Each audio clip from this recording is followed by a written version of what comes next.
Okay, guys, as I said, it's good to see everybody. I feel like on my end, it's been a while since I've seen you all.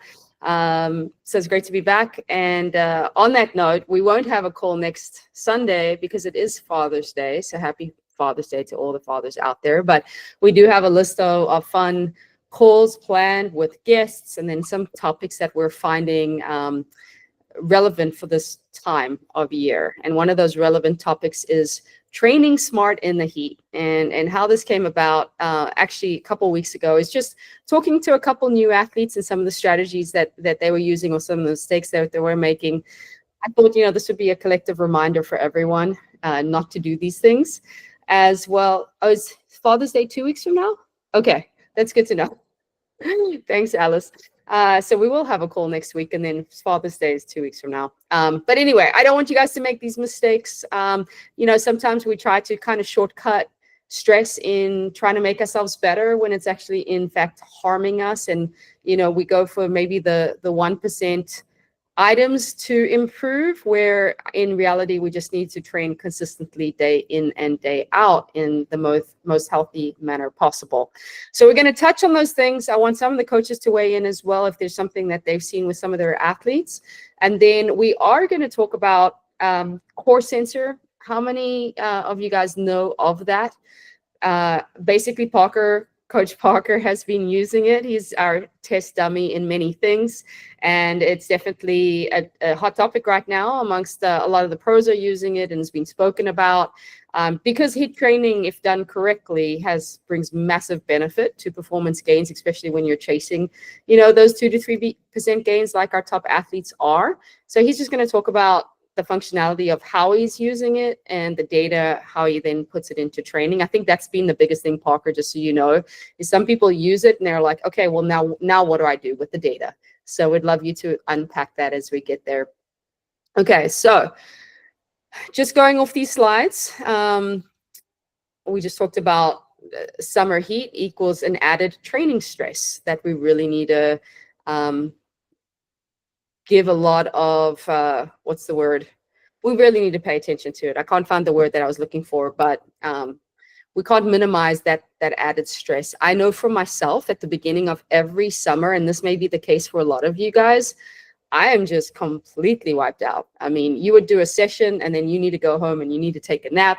And you're like, why is this happening? And I can tell you a lot of it is as you adapt to the heat. It's just more stress, which equals needing of more recovery. And so this is a great time to continue to really communicate with your coach as well. It might be a case that we have more easier days between your sessions. We adjust the way we do some things. We bring down the intensity in some sessions so that we can continue to drive consistency and you can feel good. And so as we saw here, its goal is to train smarter and not just harder, so we don't have setbacks, burnout, have poor recovery, etc. Okay, so here is a couple things that I'm going to speak to, just the general rules and what happened this week. So ideally, as we are getting ready for our races, yes, I understand that you do plan to run in the heat of the day in certain races. It doesn't mean that as you are preparing for that race, you need to go out and run in the heat of the day. That's just too much heat stress too soon. And do know that you running in these warmer temperatures first thing in the morning is still giving you this added heat stress that you just haven't had in the winter months. So I just highly recommend, especially as you continue to adapt and honestly, as you survive the summer, that you need to go train outside at the coolest temperatures of the day, and then also look for areas where there's shade if you can. If you have a choice between running out in the open roads or running where there's trees covering, go to where there's trees covering you. Low intensity sessions, zone 2 rides and recovery runs. Just make sure that you are continuing to keep these sessions what they are intended for. What happens in the summertime is when it's a typical zone 2 ride, the heat is going to raise your heart rate. And now all of a sudden that zone 2 session is a tempo session, sometimes a threshold session. And so in that, what you need to do, you need to slow down, and you need to be okay with slowing down, knowing that these are supporting sessions for your other key sessions, and the goal is consistency in those. However, you can prevent the slowdown through proper hydration, through wearing lighter clothes, through taking walk breaks or taking some recovery spots if you're out riding. Add in those things, even if it is not in your session, if you want to run at that faster pace. An example I'll give you is for some of my athletes, where they typically will run a mile and they'll walk a 30 seconds, bring that heart rate down, reset, cues them to fuel, refocus on their form, and then run again. That's a big reason why we do those heart rates. Now they can run at a faster, those walk breaks, now they can run at a faster pace for when they do run. We might honestly even say for the newer athlete as they're, or someone who is adapting to the heat, hey, let's do those walk breaks like every 5 minutes. And then you'll find your heart rate be a little bit lower and your run pace continue to stay up at the pace that you have been accustomed to running through these zone 2 runs. So just feel free to add that in. It's not going to take too much away from your training at all. I love also adding those walk breaks into these sessions because when we race in these hot races, sometimes we are forced to walk through the aid stations to make sure to get enough cups on us. And if we don't train how to stop, walk, and then restart again, the key word being restart, it's going to be very hard to do that on race day. So know that there is some race prep in this outside of having a better quality session and outside of the fact that on those walk run days, you're actually going to recover a lot quicker from that session. See it all the time. I've experienced it as well. And then when it's smart to train outside, I feel like I went off on a tangent here. But yeah, as it gets hotter, if you're trying to acclimate to a hot race, yes, you want to get outside when you're feeling rested, fueled, and recovered. Okay, guys, what I'm going to do is we're just going to go through these slides and then we're just going to talk. Okay, because I do find it a bit of a distraction off of some of the stuff that I do want to discuss, and I do want to start including some of the coaches into these. But this is a key one right here, and this is what I tell athletes in Austin specifically when it's really hot and all those in these 100-degree weather days. During the summer, it's not always smart to train outside, and it's days like where there's high humidity, where you're not adapted, where it's over 90 degrees. Afternoons, absolutely. Interval and tempo sessions, you are better to just keep it inside than to go outside, because that's stress upon stress upon stress. It's just going to completely destroy you, and it's going to be very hard to come out and then train later in the day or the next day. If you are unsure session to session, even though we're giving you these general guidelines, that is what the coach is there. You can ask them and they will guide you in that. And then in that, you need to continue to communicate, how are you feeling? You know, again, in the beginning, it's going to be very hard, understandable. And in that, we need to probably adjust our efforts. No problem there. Shorter efforts or less power. And then as you continue to adapt, you'll find yourself getting to a point where you can even take this kind of stress outside. Okay. We'll talk more about this when we talk to Coach Parker and him using the core sensor, and he uses a sauna and he uses all other things. And I know some of our other coaches on here do that as well, but there's massive benefit to heat training, way more than what is actually listed here. But this is the most common, is how it can boost plasma volume. You're obviously preparing your body for hot races. But yeah, beyond mental resilience builder, there's a lot of physiological adaptations that do occur in training in the heat. And many will actually say that heat training is more beneficial than altitude training. There's many arguments there as well. So we can dive into that in a little bit. And then, as we talked about earlier, how to successfully train in the heat.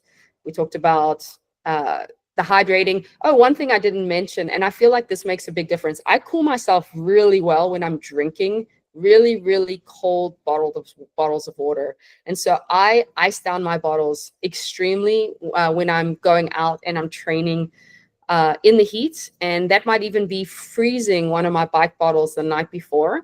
And so when I get to it on that second or third hour, it's like a slushy, and that like really cools your body temperature off. So that's a little trick that I used to do. And then we, again, let's go off adjusting pacing and focusing on effort and not numbers. So this is a big trap we fall into. You know, we've all been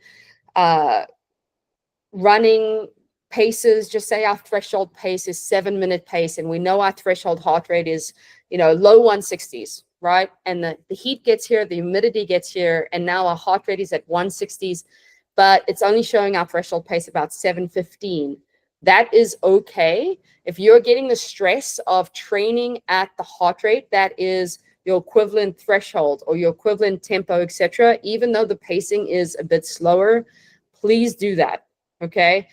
Too many people will find themselves wanting to hit the pacing they were hitting, and then they end up overtraining, going too fast, and then the recovery off that, or the risk of injury, goes way up. The recovery off that is way extended, and now we can't train as consistently nor feel as good as we want you to feel. So be okay going slower.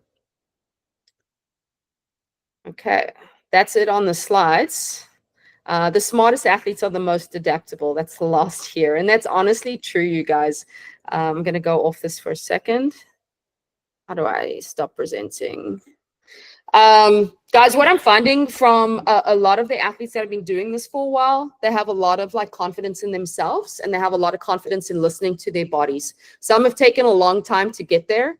But the more and more you do this, and the more that you understand that this is consistency over time game above everything else, you get to a point of being okay saying, I'm going to cut that interval short. I'm going to go a little bit slower here. I know how I'm feeling. And so I'm just going to really, really encourage that through the summer, that your goal is to feel good throughout the summer. And if you ask the question, if you're in a position where you're like, man, I'm right on the edge here, should I do more or keep going, or should I do less? The answer is always do less. Cut off that last interval, take it a little easier, give yourself a little bit more time at the gas station to hydrate, get what you need. An email I just sent an athlete right now is he was overheating in his garage, and we see this all the time.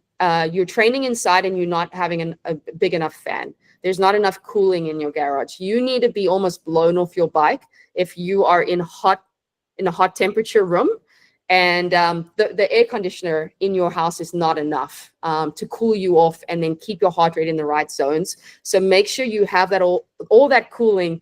But what I told him was also, it's okay to stop. You're on your trainer, and just say you have a 3-hour ride. And I said, an hour and a half in, it's okay. Get off your bike, go refill your bottles, get some more ice in your bottles to cool yourself from the temperature inside. That is not going to make or break you, just having those little periodic stops, because if you ride outside with a group, you stop at a gas station, you're going to stop anyway. So don't feel you need to sit on the bike for 3 hours straight in order to get the perfect stimulus. So, okay, coaches, I want to weigh in. Alice, what is one like heat training tip that you could maybe share, or something you see with your athletes? I mean, it's still, I think it's 58 here, so I'm not quite into the cold weather yet. You hit a lot of the key points. I think that the main one I can't stress enough is just like, you have to let go of your pride and just know that you are getting the stimulus you're supposed to get. Like if your heart rate is where it normally is, but you're a little slower, that's okay. And the really, really fun part, although it takes patience, is knowing that come September, come October, November, you're going to be that much fitter. I see it with every single one of my athletes. If they are patient through the summer months, actually going a slower pace and staying steady, when it gets cooler, they're just like that much fitter and that much more controlled in terms of like their aerobic fitness. Yeah, like go with the pride. Yeah, absolutely. Ashton, do you have anything you could add? The only thing I would add is I do have a couple of run-only athletes that actually don't have access to indoor training. So if for whatever reason you didn't have access to indoor training, just making sure that your coach knows that, and then having a conversation with them if you are in a place where it is warmer, and kind of like we talked about, cutting intervals shorter or maybe doing less and things like that, and kind of having to use that as a gauge if indoor training isn't an option for you. This doesn't mean like you shouldn't do any training. There's always ways for us to pivot. So just continuing to have that conversation with your coach so that we can make it work for you. Awesome. Great. Is anyone else? I'm trying to look for the coaches on. Yeah, Mackenzie, did you have anything to add? One other thing is, after a run, or if you are outside and you can't stay indoors, you can get into a cold shower too. You don't want to do it too often but it does help prepare a little bit of recovery for you. So get outside, get into a cold shower right after that run, and just get your body cooled down to help with recovery can help. Awesome. Very good. Okay, Coach Parker, do you have anything to add? And then we can talk about the core sensor that you've been using. Yeah, I guess I think you guys covered it all kind of on what to do if you kind of want to avoid the heat, I guess, or do as much quality as you can in the heat. But with the core, there is some, as you mentioned, there is something to be said about training in the heat and actually using the heat as kind of a tool. And that's kind of where I have been using the core heat sensor. The biggest reason, well, the main reason I got it was I just like data and tech and whatnot, so I wanted to pick it up. But the main reason I used it actually was to track it, honestly. Just like with heart rate and whatnot, it was very helpful to know if I was doing, to make sure I was doing, or to make sure I wasn't doing too much, but then also to make sure I was doing enough and not kind of like in that gray zone, like I guess the equivalent of heart rate would be kind of like zone 3. Because if I am doing the heat and I want the stimulus, I want to make sure I am doing enough and, not just kind of in that middle zone and not really getting any of the adaptations, but then also kind of impacting my workouts. And I learned a few things from using that. The first was really how quickly the adaptations can go away if you stop doing it. And so like if you have a race but how quickly also they come. And so if you have a race in, let's say, 2 months, I don't think you really shouldn't start, or you don't have to start doing heat training now for it, because it will, if you stop, it can go away within, kind of like altitude. If you come down from altitude, you notice the benefits for about a week or so. But then after about a week of being at normal altitude, then the benefits do kind of go away. And similar with the heat, you really do have to do it every, I'd say, on the conservative side, probably 2 to 3 times a week. If you're doing that, then that should be a relatively enough. But then also really make sure when you are doing the heat training, make sure you are doing enough. And so that's something I use the core. It doesn't track, so it's not actually tracking your core temperature. It uses algorithms and calculations to kind of estimate it, including heart rate and your skin temperature. And so I noticed kind of the higher I can get my skin temperature and the quicker I can get it up, then the higher the heat strain. And so that's kind of how I was using it to make sure that my heat sessions were actually doing something for me. And then it also showed me the benefits, I guess, of passive heat training, not just the sauna, but also like the hot tub. You have to make sure your hot tub or your bath is hot enough.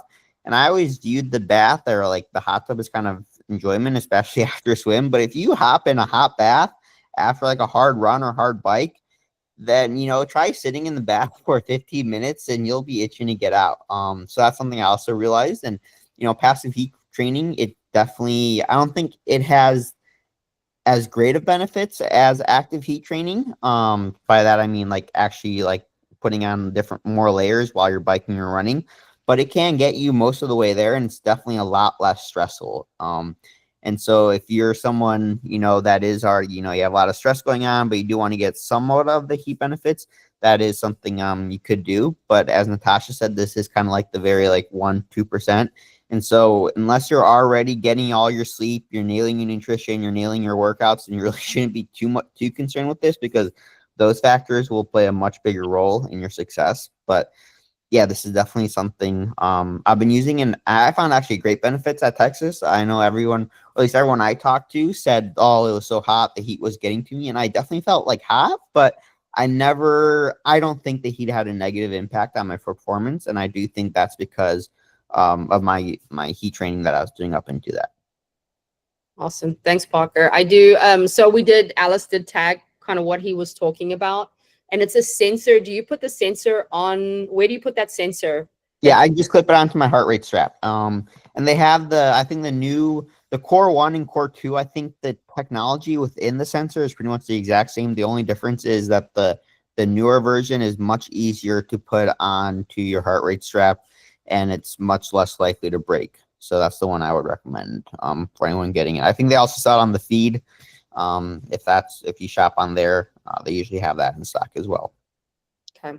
Yeah, and so it basically gives you a temperature. Is that correct? Yeah, so it tells you your skin temperature, it tells you what it estimates your core temperature is, and then it also give you like a heat stress, and it'll tell you how like adapted you are. And so it'll give you like different levels, and if you reach level 100, then you're a heat champion. So kind of makes it into a game, which is a lot of fun. But yeah, it's cool to see, what sessions have a bigger heat stress on you than other sessions, and how you can make your training or what type of workouts have the biggest heat stress on you and which don't and whatnot. Yeah. Okay, awesome. Yeah, guys, if you have any other questions on that, I think someone asked, like, is there a discount code? I'm sure Parker has one. I sadly don't have a discount code. Oh, you don't? Okay. Not with, but like I said, it's on the feed, so I know the feed always does like store credit and whatnot. So if you go on Strava and join like a feed challenge, you can get like $60 with the store credit. So you could probably do that. But yeah, Gotcha. sadly, I don't have a core discount code. I wish. Yeah, perfect, guys. Yeah, so I know a lot of us, we experiment with kind of heat training as we're going into the summer. And I would just highly, as we talked about in the beginning, it's an added stress that we don't take into account as we should. And then we wonder why we're not improving and we're too tired. And so you just have to be really, really smart about it.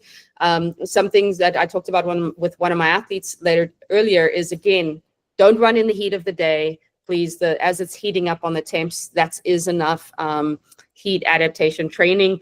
And then on the fan, he talked about, okay, I do want to, and I know, Alice, you've done this in preparation for Ironman Texas, how you maybe you can explain how you worked into it.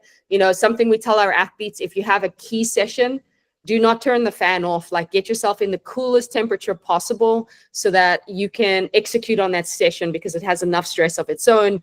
Otherwise, you're going to really hurt yourself and not hit the workout as is. But maybe on the recovery sessions, you want to talk about that, Alice? Easier sessions, how you didn't use the fan or you layered up. What did you do?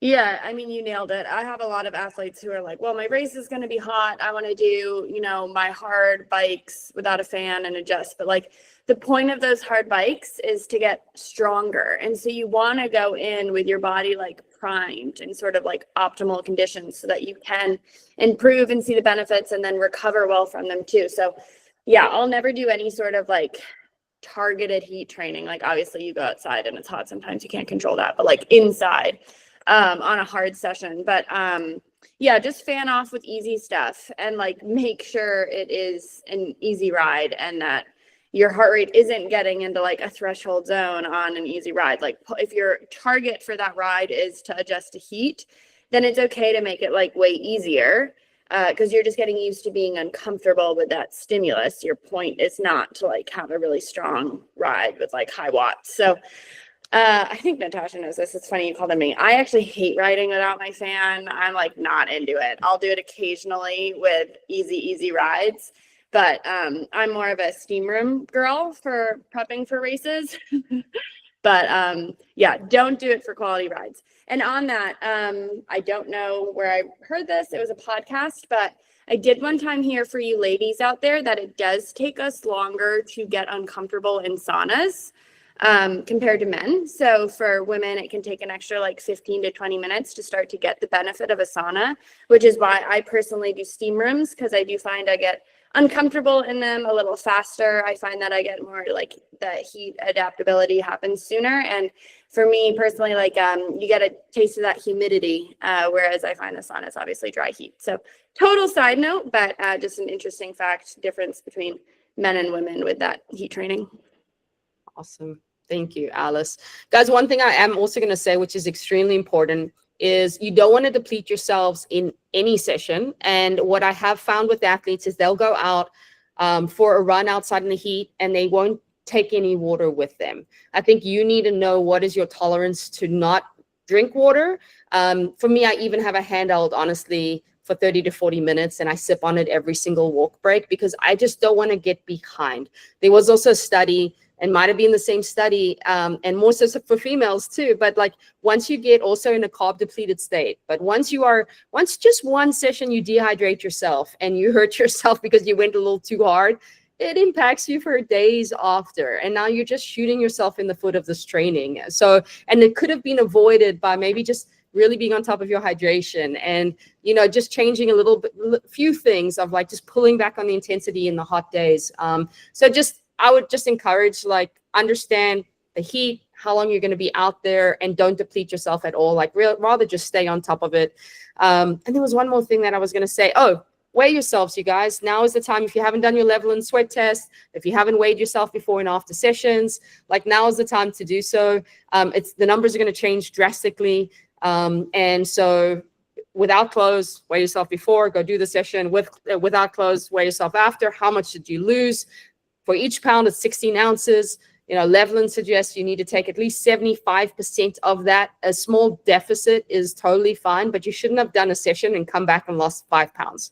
You're dehydrated and you're not drinking enough. And so in that, you really have to plan your bikes accordingly. Many of you guys are going out for 4-5 hour bike rides with 2 water bottles, cages. So you got to plan the stops. You got to plan to maybe take a bottle in your bike jersey, or add some bottle cages through the summer. I know a lot of people have done that before. So would any of the coaches, you guys want to add any kind of tips and tricks to survive the summer and thrive for the end of season races? I'm seeing a lot of my athletes all of a sudden out of nowhere dealing with cramps, and that's because it is hotter. So know that, like, you need your sodium, particularly in the summer. I do it year round, but particularly in the summer, I'll actually have like I'm biased towards Replenish, but like 1,000 milligrams just with my breakfast in the morning, just to kind of set myself up for the day to, like, not fall behind that sodium. So yeah. Awesome. Okay.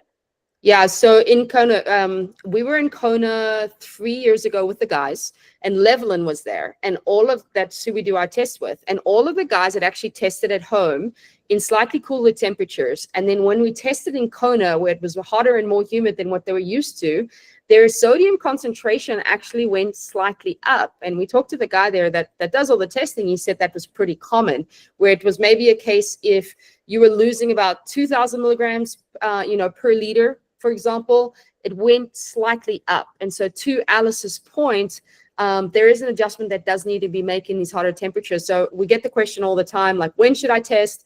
Well, now is a good time to test, in the summer and in the time when you're probably going to be racing, to know exactly what your numbers should be. Okay. Anyone have any questions from you guys? You can type it in the chat. You can put up your hand. No. Okay. Okay. So what we do have, actually, can you talk about the sauna training? Okay. That is a good question. Parker and Alice, you guys are our sauna champions. Do you want to just talk to us how you utilized sauna in preparation for your race quickly? And we'll just take 2 minutes. Parker, why don't you start?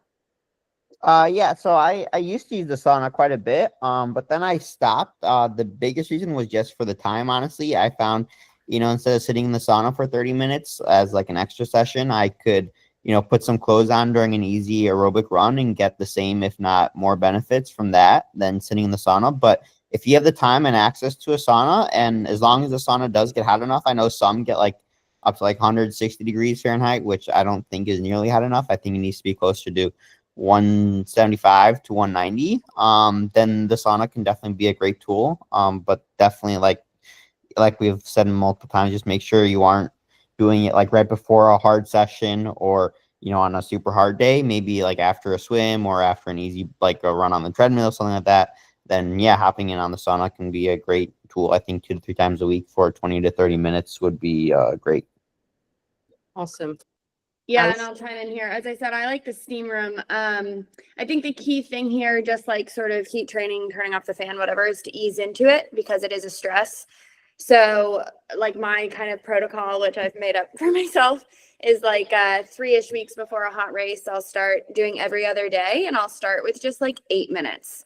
And then the next time I'll do 10, and the next time I'll do 12, and the next I'll do 15. And then I just get up to a max of 20 and try to do like every other day to every 3 days. But the key is just, it is a stress. So not to go too crazy. And then I just linked an article. I haven't looked at it in a while, but I remember liking it back when I first looked at it. Just kind of good heat acclimation tips. Awesome. Thank you. Okay, perfect. And then I did see Johnny, we will chat about that on the side, but this is a collective for all of you guys to know. He asked, has anyone had issues with power on a bike after a bike fitting? And yes, that can definitely happen. If there have been some significant changes that have happened in your fit, sometimes we see a shorter crank that has been now placed on your bike, or just the way you're sitting and you're recruiting power, you're not used to it, or maybe it's not optimal for you. I mean, there may be so many factors, and so we just have to figure out the factor for you. But we have seen with a lot of athletes where they might have a bike fit, and just in them getting used to that new bike fit, there is a drop off in power on the short term, but then it does increase after that. And if it's not increased, then that might not be the bike fit for you. Alice and Parker, you guys have had any, since you've been talking the most time, I keep pointing to you guys. You've had experience with that a little bit, I think, Alice? Yeah, I mean, a lot of that, if it's going down, a lot of it might be that fit's not great for you. Like you're not engaging your glutes or your like hamstrings or quads equally. And maybe the other one was more powerful, but yeah. So you always want to try to obviously get into a position where you can use all those muscles sort of equally and really like optimize it. But yeah, I mean, that's all I really have to say there. I mean, like I know personally, I'm more powerful on a TT bike versus a road bike. And that's just because I can get more power out from that position. So position really matters. Yeah.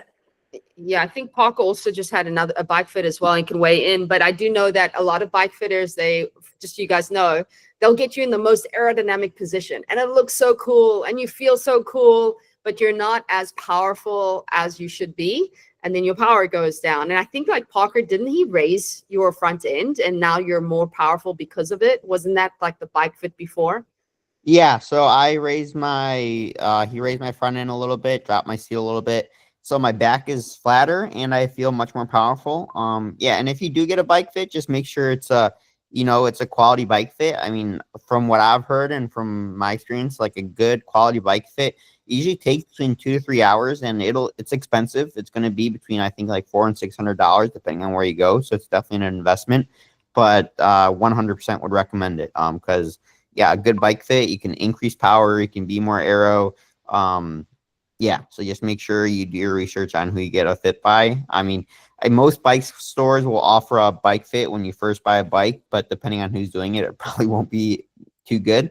So definitely do your research, look around in your area and see what's available for a proper bike fit. But yeah, I mean, a bike fit will definitely can impact power both positively and negatively. Awesome. Okay. So Johnny, we'll chat about it. We'll get it sorted for you. And then yes, Casey, please use a fan. Golly, you're making your workouts way harder than you need them to. So yeah, we'll make sure to get a bike fit. Alice, maybe if you know of anyone, and then I can get that information for you. So, okay, guys, it's way off to 6:30. Thank you so much. Next week, we actually have headers for the ladies, even though our team is men dominant, but all the ladies. There'll be the ladies from Headers On who make running specific shoes for females will be on the call. So guys, you can skip that one. And then camp, guys, we can probably extend. We didn't close off yet the sign up or up the prices and the packages yet, Ashton, did we? It was technically going up today, but if we want to extend it, we can. Yeah, we can wait another day, you guys, and then we'll up it at the end of the day tomorrow for those that kind of missed the window on signing up for camp being the weekend. Maybe we can send out one more reminder for everyone tomorrow. Okay, awesome. Okay, bye, you guys. Have a good one. We'll see you next week. Thank you so much.